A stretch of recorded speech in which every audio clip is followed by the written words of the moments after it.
From the News Channel 8 studios, let's talk live with your hosts, Natasha Barrett and Melanie Hastings. Nobody wants to be the bearer of bad news, right? So that's why communication expert Stephen Gaffney is here today to give us some advice on how to make delivering bad news a little bit easier. Hi, Steve. You know, this is like the, in all the movies and different things you see, somebody say, you better sit down for this, right? Yeah. I mean, because bad news is hard to take. I mean, it can unsettle us. Absolutely. Time deepens wounds and deepens problems, and often people think, well, I'll just wait, and it'll get better. And it usually gets worse. Mm-hmm. You know, just think about it. Performance problems left alone usually get worse, not better. A lot of problems that we say, well, I just don't want to deal with it. We come back later, and it's a train wreck. Yeah. Are we talking today about bad news in a personal life setting, or is this more of like a job kind of thing, bad news, or is it everything? It's everything. Okay. Actually, these are essential keys to sharing any kind of bad news. All right. So you've got the keys. And then there's how many of them? 6 of them. Yes. All right. So give us your first one. Well, the first one is to prepare the person.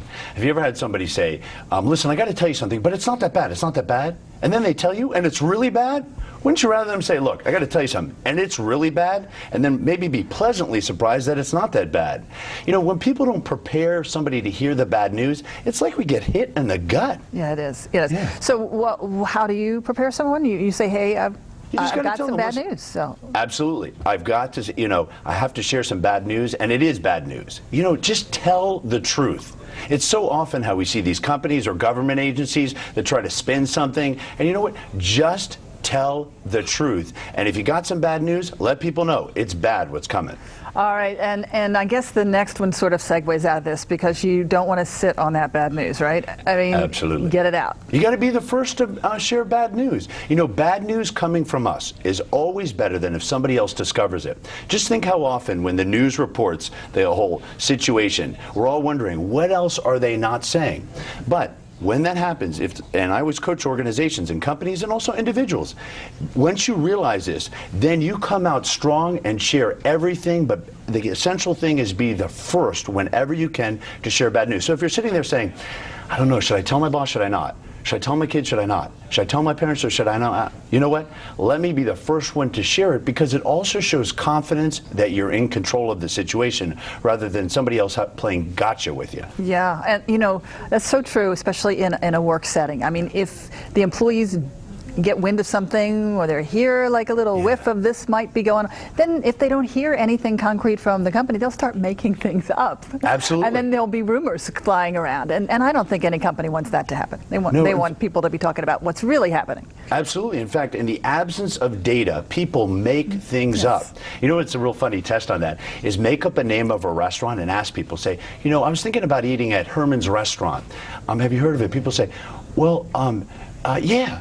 People just make up stuff. So the thing is, knowing that people will make it up, we need to actually be the first to share bad news before they start making up stuff that isn't really the truth. And usually people make up a worse version. That's so true, isn't it? All right. So we want to get that news fast. And then what's the next thing? Share it fully. Oh. History shows in the end we find out the truth. No matter what the situation is, we find it out, and now we find it out quicker than ever before. You know, somebody recently asked me, said, you know, do you think there's more ethical issues out there in society? And my response is no. We're just better at discovering the problems and actually having it come out. And so what I always coach people to do is share it fully. Do not hold back. And if you're thinking, well, I don't know that they'll discover it. You know what? In the end, they will find out the truth. I mean, just look at Facebook and all the social media. People will find out the truth. So share it fully. Mm-hmm. So a good example recently with all the furloughs in the federal government, absolutely, right? Or with the recession and downsizing of companies. Yes. I mean, that's important news that is bad news. It's a bitter pill to swallow. Yes. But if the company shares that information in a truthful way and tells all the details about it, yes, it can be a little easier for everybody to stomach, because they can realize, well, down the road when things improve, you know, we're going to try to get those jobs back or whatever. Absolutely. And you know, people will be compassionate when people are honest, but when they're dishonest and they hold back, we are not compassionate, nor should we be. Okay.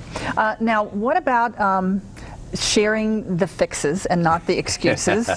That's important too, right? Absolutely. People always playing the blame game. Well, I'm going to share with you some bad news, but it's not my fault. It's not my fault. And they're always doing the blame game. You know what? Take responsibility and share fixes, not excuses.